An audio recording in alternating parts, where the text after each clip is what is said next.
శ్రీమాత్రే నమః. ఉపనిషద్దర్శిని 181 బృహదారణ్యకోపనిషత్తు 6వ అధ్యాయం తృతీయ బ్రాహ్మణం తరువాయి భాగం. ఈ భాగంలో యాజ్ఞవల్కుడు జనకునితో అంటున్నాడు, ఓ జనక మహారాజా, సుషుప్తిలో ఆనందరూపమైన ఆత్మకు బాహ్య ప్రపంచంలోని పితాపుత్ర సంబంధమైన కర్మ విడిచిపోవటం వల్ల తండ్రి లేడు, తల్లి లేదు, పుత్రుడు లేడు, లోకములు లేవు, దేవతలు లేరు, వేదాలు లేవు. ఈ విధంగా ఆత్మ సుషుప్తిలో శుభకర్మలను అశుభకర్మలను కూడా అతిక్రమించి ఉంది. ధనాన్ని దానం చేయటం కానీ, దొంగిలించడం కానీ లేదు. భ్రూణహత్య చేయటం కానీ, చేయకపోవటం కానీ, చండాలత్వము, పుల్క సత్వము అనేవి లేవు.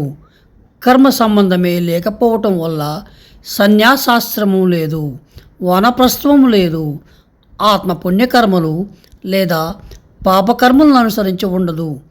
ఈ విధంగా సుషుప్తిలో ఆత్మ సమస్త వాంఛలను అతిక్రమించిందై హృదయంలో నివసిస్తుంది. ఆ స్థితిలో చూడగల సామర్థ్యం ఉండి ఆత్మ చూడటం లేదు. అతను అవినాశి కాబట్టి చూచేవారి దృష్టికి నష్టం కలగదు. తను ఆత్మస్వరూపమే అయినప్పుడు వేరుగా చూచేటందుకు ఇంకేమీ ఉండదు. వాసన రుచి చూడటం లేదా అంటే సామర్థ్యం ఉండి తమ ఆత్మ పదార్థమే అవటం వల్ల రెండో వస్తువు అక్కడ ఉండదు. సుషుప్తిలో ఉన్న ఆత్మ మాట్లాడదు అనగా వాక్కు, వినదు అనగా శ్రవణము, తలచదు అనగా మనస్సు, స్పృశించదు అనగా పక్కు, తెలుసుకొనదు అనగా తెలివి. ఎప్పుడైతే ఈ ఆత్మ కంటే వేరొక వస్తువు ఉందో అనగా సుషుప్తి నుండి జాగ్రత్తావస్థకు వచ్చిన తర్వాత అప్పుడు జడంగా ఉన్న ఇంద్రియాలన్నీ తమ తమ పనులు తిరిగి మొదలు పెడతాయి. ఒకటి రెండవ దాన్ని చూడగలదు, వాసన రుచి చూడగలదు, మాట్లాడించగలుగుతుంది, వినగలుగుతుంది, విచారించగలుగుతుంది, స్పృశించగలదు. ఒకటి మరొక దాన్ని తెలుసుకోగలుగుతుంది. రెండవదే లేనప్పుడు చలనరహితమే అది.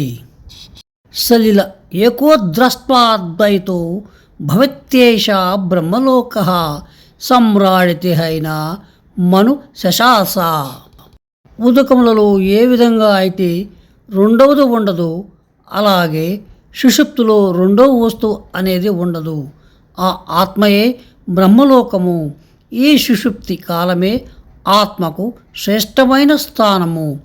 అది శ్రేష్టమైన సంపద, అది శ్రేష్టమైన లోకము, అది శ్రేష్టమైన ఆనందము. ఆ ఆనందం యొక్క అంశను అనుసరించి సమస్త భూతాలు జీవిస్తున్నాయి. ఒక మనిషి ఆనందం అంటే సమస్త అవయవాలు చక్కగా కలిగి ఉన్న, సమస్త ఉపకరణాలు సమృద్ధిగా ఉన్న మనుష్యుడు అనుభవింపవలసిన భోగాలలో ఏది కొరత లేకుండా ఉండాలి, అందరికీ యజమానుడై ఉండాలి. అట్టి ఆనందాన్ని మనుష్యానందం అంటారు. అటువంటి 100 మనుష్యానందాలు కలిపితే ఒక పితరుల ఆనందం అవుతుంది.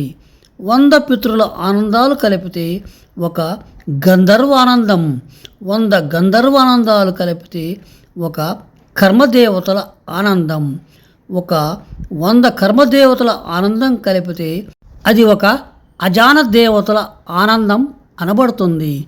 అజాన దేవతల ఆనందం అంటే వేదాధ్యయనం చేసిన వాడు, పాపరహితుడు, కోరికలు లేనివాడు అయినట్టి మనుష్యుని యొక్క ఆనందము అజాన దేవతల ఆనందంతో సమానమవుతుంది. అజాన దేవతల ఆనందానికి 100 రెట్లు అధికమైనది ఒక ప్రజాపతి ఆనందము. ఆ ప్రజాపతి ఆనందానికి 100 రెట్లు అధికమైనది బ్రహ్మానందము.